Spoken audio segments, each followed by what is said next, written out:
L'application DMSS permet donc de visualiser à distance les caméras, soit en haute définition, soit en basse définition, en cliquant sur le bouton HD qui est au milieu de l'écran, ou SD, enfin, ça peut être transformé en SD.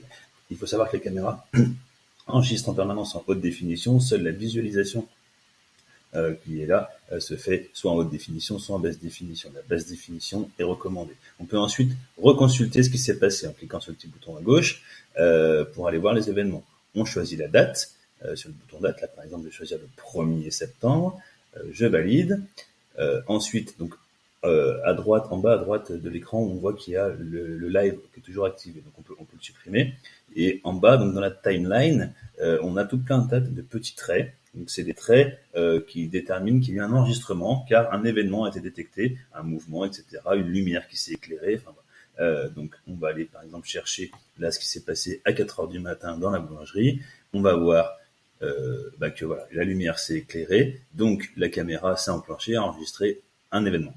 Donc, tous les traits sont des traits d'enregistrement d'événements. Voilà. Donc il faut quand même savoir qu'il y a un petit peu de délai systématiquement entre la visualisation et la caméra. Je ne sais pas si vous avez vu, mais on a un petit bouton à droite sur lequel je viens de cliquer qui permet d'aller chercher toutes les séquences d'enregistrement. Toutes les séquences d'enregistrement qui durent minimum 20 secondes. Voilà, donc là on voit qu'il y a le boulanger qui passe avec ses corbeilles de viennoiserie. On va pouvoir passer en accéléré en cliquant sur le bouton EX, là, qui est en bleu, et en faisant des petits plus, donc x2, x4, x8, etc. Ce qui permet d'accélérer la relecture des événements. Voilà. On va également pouvoir donc, revenir en arrière en cliquant sur la petite flèche en haut à gauche, et puis voilà, on va continuer à se balader sur la timeline, voir ce qui s'est passé. Alors, il arrive des fois que ça revienne à 0. Là, par exemple, on va aller chercher, on voit que c'est pas mal de mouvements détectés sur le coup des 7 heures.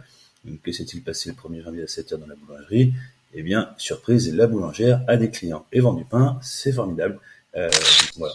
On peut prendre en photo ce qui s'est passé en cliquant sur le bouton appareil photo, ou alors on peut enregistrer la séquence en cliquant sur la petite caméra, voilà, le bouton bleu actuellement. Voilà, donc, ce qui permet d'enregistrer une séquence et quand on reclique sur le bouton bleu, ça n'arrête l'enregistrement, et ensuite de retourner consulter